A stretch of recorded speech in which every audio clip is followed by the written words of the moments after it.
খুব কম সময় কিভাবে এই ধরনের সুন্দর গ্রিন চিকেন বা বেগমতি চিকেন রেসিপিটি বাড়িতেই বানিয়ে নেবেন আসুন দেখে নেওয়া যাক। প্রথমে একটি বাটিতে গরম জল নিয়ে তাতে কিছু কাজু ভিজিয়ে সেটি ভালো করে পেস্ট করে নিতে হবে। এরপর কিছু পেঁয়াজ খুব ছোট করে কেটে নিতে হবে।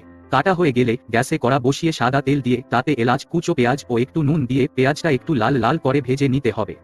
এরপর তাতে আদা রসুনের পেস্ট ও চিকেনগুলি দিয়ে একটু নেড়ে 6 থেকে 8 মিনিট কুক করে নিতে হবে। এরপর এতে জিরে গুঁড়ো, ধনে গুঁড়ো ও সামান্য একটু হলুদ দিয়ে খুব ভালোভাবে 3 থেকে 4 মিনিট মিশিয়ে নিতে হবে।